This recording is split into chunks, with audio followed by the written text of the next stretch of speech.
Welcome to 13 minutes of news in 13 minutes or less.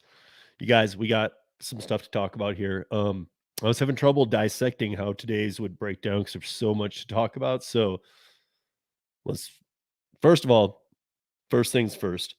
You all realize that today is what, April 15th? Okay. Tuesday, April 18th is the final day to have your taxes in. You can get an extension. Um, but you have to do one or the others. I mean, you don't have to, but don't raise flags on yourself that are unnecessary. If you haven't filed your taxes, file for an extension. It's very simple. Go to irs.gov and file for the extension if you need it. Because at this point, it is Saturday, April 15th, and it is 5:30 Eastern time as I'm recording this. And if you don't have a plan to get your taxes done, just being honest here and shedding some light that you guys probably are not going to get them in on time, and therefore file the extension now and just get your taxes in as soon as you can after that. But um, I would reckon to say, unless you have the whole day planned out tomorrow to do it and you know you're going to get it done, I would err on the side of caution and file the extension. Just my 2 cents, just my opinion. So there's a lot going on right now. In fact, so much so that there's a lot of people um, saying a lot of things about a lot of states and what's happening. And I get a lot of that information directly from a lot of people in the know or in the legislation or in different states. Um, Media, ridesharerodeo.com, great resource for all of this stuff that anything I talk about here can all be referenced by the source at ridesharerodeo.com. You can go find anything I ever talk about on this channel. I was going to talk about some of these state laws that are going on and some of the changes that will happen because, as we know, as I've been telling you guys, come May, the Department of Labor's new rule goes into effect. So the test about being an independent contractor goes into effect. What states are picking it up? What states are going to be doing different things with it and twisting it? A lot, because instead of it being just kind of a umbrella version in every state, uh, the states that I was going to talk about today, and I'm going to explain right here why we're not going to today. Um, Connecticut, North Carolina, Washington, Minnesota, New Jersey, Massachusetts, Nevada, and of course, my own Colorado. The reason we're not going to talk about this today is because there's no way I could do it in 13 minutes. However, we are going to, every one of the states I just talked about, I am going to be doing a live with Andre Courier, Ron. If you've never watched Ron and I do a podcast together, we always can dissect this stuff very well. Ron also lives here in the Denver market, and that there's a very slight chance that could be tonight. Otherwise, it looks like it will be Monday or Tuesday evening, but keep an eye out. There's a very slight chance it might be tonight because when we do it, it will be live. If you guys have questions, please, if you see that come up, join in because we have a lot to talk about. Now, on the other side of that, we will again mention on that though, is there is a ton of disinformation out there. Not wrong information, disinformation. And what I mean by that is hearsay or somebody's spin on it. Most YouTube channels have their own story, right? Their own personality. So, of course, there's always a spin to telling something. But when you're going to talk about this is what's going on or that's what's going on, you need to demonstrate in every instance that this is what this let's talk about this. This is coming from this source.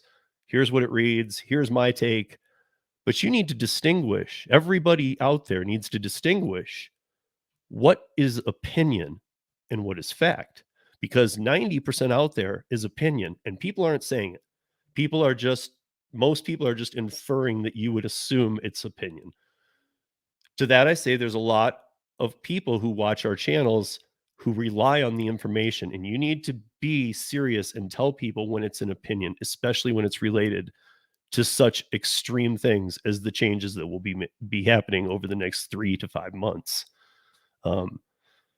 It's really been bothering me a lot. I'm not I don't like YouTube drama. I think it's stupid.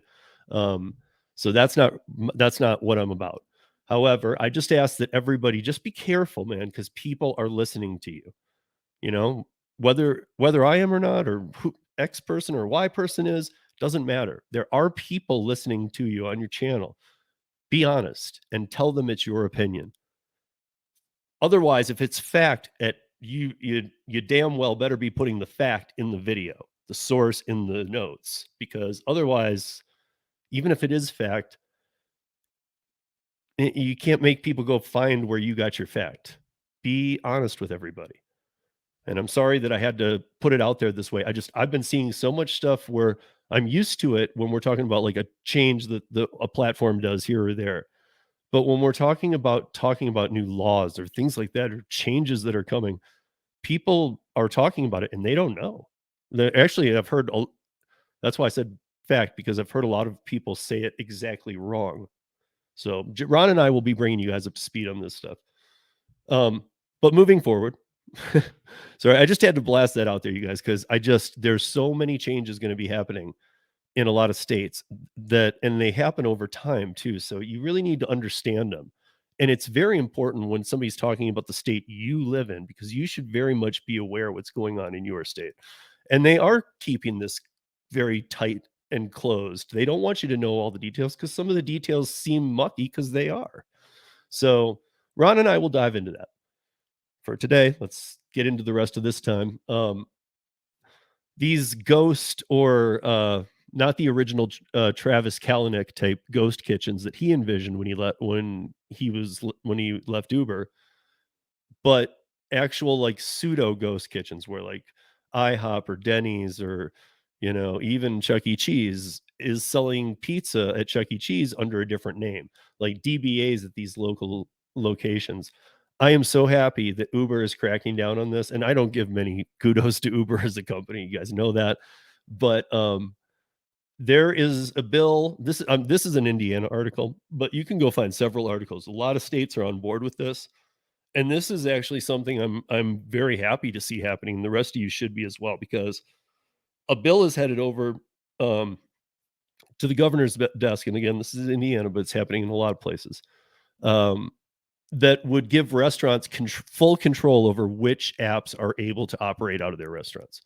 Now, I don't know how everybody feels about that. Please leave your comments about this in the show notes, because I'm interested. But I do believe if you own a restaurant, you have the right to decide who you're going to work with. Especially because I've even said, I've tried to think about it from the other side and say, okay, if I owned a restaurant though, and somebody came in and was ordering for 10 people that lived in their house, that's an order. Okay, if 10 people did that, I mean, like, but should other people be running a service? It's giving me more business. Isn't that good? Yeah, but can I afford the overhead? Do I have the staffing? Do I have the inventory to be able to get to Monday on a weekend, when I have no idea what these platforms might bring in? Now, most businesses are welcome to have them, but a business should be able to decide whether or not these platforms are able to work with them. There might be a reason. Maybe a place likes you to come in because they only have one location. They're never going to have 10, 20, 50, 100. They're just going to have one, and they like it the way it is. I have places like that here in Denver that would hate it if you were doing this. So, and they kind of run until they run out of food. It's like some of the food trucks. So it's an iffy topic, but I do believe if you own a business, you have the right to say who you're in business with. Um, Plus, there's always the food could arrive cold. How was it delivered poorly? And this why you've never done delivery? There's just so many ifs, ands, or buts. But leave your comments in the notes, please. Um, I I do want to say we talked about this a couple times. I think this has been overplayed this week, but I'm just going to bring it up. The Uber CEO Dara, he did something that he's done a few times, but it was more lengthy than normal. Normally, it's like a couple rides he does as a driver, and I think even Lyft had done this back in the day. And you get the CEOs in the car, you say they did two rides, they didn't like it, or they liked it, and now they're putting out this survey that's all over right now. It's being talked about a lot, and honestly, 100 rides were done in like a 2+ month period last year. Last year. That's what we talked about on the roundtable this week was this study was done 6 months ago, and they're now releasing all the findings. Well, the findings, I mean, how long does it take you to go through 100 trips? Not long. I mean, my point being, if you're not sure, not long at all. This should have came out days after it happened. But nobody can really verify if Jared did those 100 trips. Now, here's the thing. He didn't like tip baiting. He didn't like the pay. Okay, well, if that really is such a huge issue, because these are the kind of earmarks you'll find all over these articles. And again, ridesharerodeo.com, you can find this and every other article gig related. But um, if he didn't like that, why is he okay waiting 6 months for that news to come out? Because it affects everybody in the here and now. Um, there's also another accusation. This has happened a few times where Uber is now accused of charging people more if their phone battery is low. So the question becomes, why on earth does Uber need to be able to access how much phone battery life you have left on your phone? Um, Gary had said on the roundtable this week that most apps have the ability to grab that, and so okay, well, that's great. So if first of all, is that in the TOS for the customers? I don't know. I'm very interested to know. But here's the thing: the last round of articles said that that they were doing this, and Uber said no, we're not. Now Uber's saying we don't have the ability to get the battery power from customers. So now we're in a bit of a predicament because I thought that they did have access to the battery and that's why they're being questioned. And now it's it and their response was no, no, no, we don't do that and use it against them. Now the response has changed from that, shifted that little bit, but it matters a lot to no, no, we don't even have the access to their battery. Really? Got to tell you guys, I'm gonna believe Gary before I'm gonna believe Uber. Just my opinion. Just my opinion. That's what this episode should be called this week. But guys, watch for the Ron and I thing. It really is going to be a lot of information. We will try and get through as much as we can in about an hour because we don't want to go much over that. And that, guys, is 13 minutes of news in just under 13 minutes. Peace.